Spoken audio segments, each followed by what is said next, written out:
Hello guys, मैं तुम सबके लिए लेके आ चुका हूँ रिवेंजर का एपिसोड नंबर 12 और ये भी काफी ज्यादा मजेदार होने वाला है, तो इसे बिल्कुल मत छोड़ना। तो ज्यादा देरी ना करते हुए स्टार्ट करते हैं। Let's get started. तो एपिसोड की शुरुआत वहीं से होती है जहाँ पर पिछला एपिसोड खत्म हुआ था, जिसमें कि जो काकू है उसको गोलियां लग चुकी होती हैं और फिर हमें देखने के लिए क्या मिलता है कि सब लोग वहाँ भोग चक्के हो जाते हैं।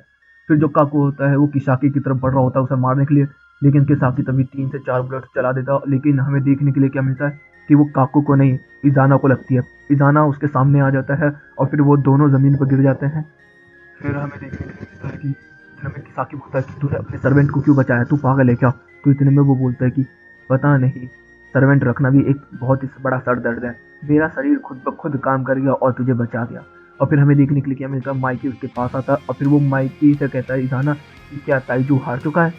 उसके बाद हमें देखने के लिए मिलता है कि जो माइकी है वो बोलता है हाँ, तू हार चुका। उतने में जो काकू है उसकी बात को काट देता और बोलता है कि तू पागल है क्या, तू नहीं कह सकता ये बात, तू लीडर है, मैं कह सकता हूँ केवल, तू नहीं कह सकता।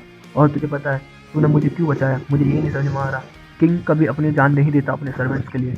तो इतने में इजाना बोलता है कि ऐसा नहीं होता है। तो वो बोलता है कि अब तेरे एरा का क्या होगा, हमारा एरा का क्या होगा। तो वो बोलता है कि नहीं, कुछ नहीं होगा, ये हमारा एरा था ही नहीं, और बस मेरे पास एक लौता तू ही था। तभी वहाँ पर आवाज़ होने लगती है कि ये क्या आवाज़ हो रही है। तभी सब लोग कॉल के लिए कहते हैं कि एम्बुलेंस को कॉल करो, एम्बुलेंस को कॉल करो, और सबके रिएक्शन हमें देखने के लिए मिलता है। फिर इतने में जो इजाना है वो माइकी से बोलता है, माइकी क्या तू मुझे बचाएगा। तो वो बोलता है कि हाँ, मैं क्यों नहीं बचाऊंगा, हम दोनों भाई हैं, हम दोनों एमा से और सिन्नू से दोनों से प्यार करते थे, मैं तुझे जरूर बचाऊंगा। तो इतने में बोलता है अच्छा मैं समझ गया। और फिर हमें एक पास्ट देखने के लिए मिलता है जिसमें इजाना अपने तीनों भाई के लिए लेटर्स पे लेटर्स लिख रहा होता है और काकू उसे जगह पे देख रहा होता है। और फिर वो बोलता है एक दिन की बात है, हम लोग घूम रहे थे और मैं अपनी माँ से मिला जिसने मुझे छोड़ दिया। और तभी हमें पास में देखने के लिए मिलता है कि इजाना और काकू घूम रहे होते हैं, तो उसे अपनी माँ देखने के लिए मिलती है। तो वो काकू से बोलता है कि जा तू चला जा। और फिर वो जाके गेम वाले जोन में जाके अपनी माँ से बात करने लगता है, तो उसकी माँ को जवाब नहीं दे रही होती है। फिर वो बोलता रहता है, तो वो जवाब नहीं देती। फिर बाद में वो बोलती है कि सुनो, मैं तुम्हारी माँ नहीं हूँ, तुम मेरे बेटे नहीं हो। हाँ, ये है कि हमारा रिलेशन था क्योंकि तुम स्टेप सन था। तू जो औलाद है वो तेरे बाप की है और तेरी माँ की है। जो मेरा हस्बैंड था, एक्स हस्बैंड, और जो उसकी एक्स वाइफ थी, उसकी तो औलाद है, मेरी औलाद नहीं है, यार नहीं तो हमारे से रिलेटेड है। और ये सब बातें काकू एक साइड में खड़े होकर सुन रहा होता। फिर हमें देखने के लिए क्या मिलता है कि इजाना भाग के जाता है उधर से और सीधा सीनो पर अटैक कर देता है। और फिर सीनो को बोलता है कि तूने मुझे कभी बताया क्यों नहीं कि हम ब्लड रिलेटेड ब्रदर्स नहीं है। तो जो सीनो है वो काफ़ी समझदारी से जवाब देता है, बोलता है कि अगर हम लोग ब्लड बदल नहीं है तो क्या हुआ, लेकिन है तो हम भाई भाई ही, कुछ भी हो जाए।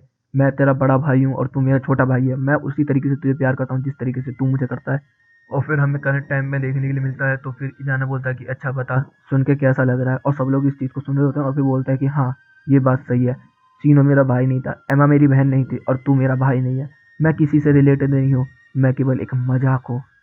अब बता माइकी, क्या तू अभी भी मुझे बचाना चाहता है? हाँ। और हमें देखने के लिए क्या मिलता है, जो इजाना है वो एमा का नाम लेते लेते लेते लेते मर जाता है। और तभी हमें देखने के लिए मिलता है जो काकू है वो परेशान हो जाता है, चिल्लाने लगता है, रोने लगता है। और काकू उसके पास आता है और बोलता है कि इजाना उठ, इजाना उठ, तू कैसे सो सकता है, तू ऐसे नहीं हो सकता, इजाना उठ जा। तभी हमें देखने के लिए क्या मिलता है, जो काकू है वो उसका हाथ पकड़ता है, बोलता है कि मैं तुझे यहाँ पर भी अकेला नहीं छोड़ा था, मैं तुझे वहाँ पर भी अकेला नहीं छोड़ूंगा, हम दोनों आफ्टर लाइफ में भी साथ में होंगे। और जैसे ही वो ये लाइन बोलता है तभी काकू के ऊपर बर्फ गिरती है और फिर काकू को एकदम याद आता है कि काकू और इजाना बर्फ में कैसे कैसे खेला करते थे। फिर से हमें एक और पार्ट देखने के लिए मिलता है जिसके अंदर वो लोग बर्फ के अंदर खेले होते हैं, मारपीट कर रहे होते हैं एक दूसरे के साथ। और फिर इजाना और वो एक इग्नू बनाते हैं। फिर वहाँ पर इजाना बताता है कि ये हमारी कंट्री है और हम लोग इसके वासी हैं, मैं यहाँ का किंग हूँ, तू यहाँ का सर्वेंट है। और जब हम बड़े हो जाएंगे तो हम अपनी एक ऐसी ही कंट्री बनाएंगे और बहुत ज़्यादा ताकतवर कंट्री बनाएंगे। मैं तुझे बहुत सारे स्पोर्ट्स बंदे भी दूंगा जिसके साथ तू वहाँ पर रहेगा और लोगों पर कंट्रोल करेगा, और मैं सब लोगों से टैक्स लूँगा। फिर वो बोलता है कि अगर मैं सेंजू होशी हूँ तो तू सन गोकू है। तो वो जर्नी टू द वेस्ट वाले की बात कर रहा है, सन गोकू यहाँ पर ड्रैगन बॉल वाले की बात नहीं कर रहे हैं, लेकिन वैसे ड्रैगन बॉल कैरेक्टर वहीं से इंस्पायर है। और हमारे किंगडम का नाम होगा टाइजुको, और हम लोग एक बहुत अच्छा एरा बनाएंगे। और हमें देखने के लिए क्या मिलता है, करंट टाइम में उन दोनों की जानें निकल चुकी हैं, मतलब दोनों खत्म हो चुके हैं और दोनों का खून बह रहा होता है लगातार। और पूरा का पूरा टाइजू और पूरा का पूरा टोमान उसको देख रहा होता है। तो इतने में माइकी बोलता है, टाइजू और टोमान दोनों सुनो, फाइट खत्म हो चुकी है, सब लोग यहाँ से चले जाओ, सब लोग डिसमिस हो जाओ। तो इतने में हितारी ब्रदर्स वहाँ पर आते हैं और वो बोलते हैं कि हमने जो तुझे ज्वाइन किया वो अपने पर्पस के लिए किया था, लेकिन मैंने तेरे जैसा कैप्टन नहीं देखा। Best of luck captain. और फिर हमें देखने के लिए मिलता है कि किसाकी जो होता है वो वहीं पर होता है। फिर माइकी बोलता है केवल एक ही बंदा यहाँ रहेगा, वो है तू किसाकी। और किसाकी से लड़ने के लिए वो तैयार हो जाता है, लेकिन तभी हमें देखने के लिए मिलता है एक बंदा आता है और उसको उठा के ले जाता है, जो कि किसाकी का चेला होता है।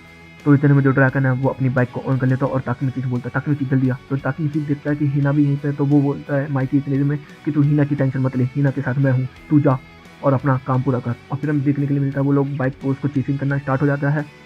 और जो ताकमिची है वो बाइक पे बैठे बैठे सोचने लगता है कि ड्रैगन, एमा, सीनो, काकू, इजाना, मैं तुम सबको बचाऊंगा। इन सब की वजह, इन सब के मरने की वजह केवल एक ही बंदा है, वो है किसाकी। तभी इतनी देर में हमें क्या देखने के लिए मिलता है कि वो लोग बहुत ही ज़्यादा क्लोज आ चुके होते हैं। तो किसाकी जो वो बंदा है उसका पेट को दबा देता है, उसका बैलेंस खराब हो जाता है और एक्सीडेंट हो जाता है। और इतने में जैसे ही वो किसाकी ऊपर की तरफ उठता है तो देखता है ताकिमिची उसके सामने खड़ा है। और फिर इतनी देर में ही वो वहाँ से भागने लगता है। तो ताकिमिची भागता है तो उसके पैर में चोट लगी होती है, तो जो ड्रैगन है वो उसको अपनी पीठ पर बिठा के भगाने लगता है। तो इतने में जो ताकेमिची है वो ड्रैगन से बोलता है कि सॉरी यार, मेरे को तेरे को ऐसा करना पड़ा है। तो वो बोलता है कि तुझे याद है जब मैं एक बार मैं मरने वाला था तो तू भी मुझे पीठ पे बिठा के हॉस्पिटल लेके गया था, उसी का बदला समझ ले। और फिर इतनी देर में देखने को मिलता है कि वो लोग एक पार्क के अंदर पहुंच चुके होते हैं। लेकिन जैसे ही वो लोग आगे बढ़ रहे होते हैं तभी वो दूसरा वाला बंदा है वो अटैक कर देता है। तो लेकिन ड्रैगन उसको ब्लॉक कर लेता है और ताकेमिची को बोलता है कि जा तू अपना काम कर, मैं इसको यहाँ देखता हूँ। तो इधर जो वो बंदा है और ड्रैगन है उनकी फाइट के लिए वो लोग तैयार हो चुके होते हैं। और दूसरी तरफ हमें देखने के लिए क्या मिलता है कि काफी अभी भी डर डर के भाग रहा होता है और भागते भागते एक पार्किंग में घुस जाता है। जैसे ही ताकमिची घुसता है तो वो उसके ऊपर ईट से अटैक कर देता है, लेकिन ताकमिची को कुछ नहीं होता। वो फिर उसको पंच देता है और फिर दोनों के बीच में पंच रिसीव होना स्टार्ट हो जाता है बहुत बुरी तरीके से। और फिर हमें देखने के लिए मिलता है कि दोनों एक दूसरे के सामने स्टैंड टॉल कर रहे होते हैं और यहीं पे ये एपिसोड भी खत्म होता है। और जो अगला एपिसोड होगा वो आखिरी एपिसोड होने वाला है इस शो का। तो गाइस वीडियो अच्छी लगी तो वीडियो को लाइक कर देना, चैनल को सब्सक्राइब कर देना, कमेंट बॉक्स में अपनी प्यारी प्यारी बातें कर देना। Okay guys, bye bye, thank you for watching.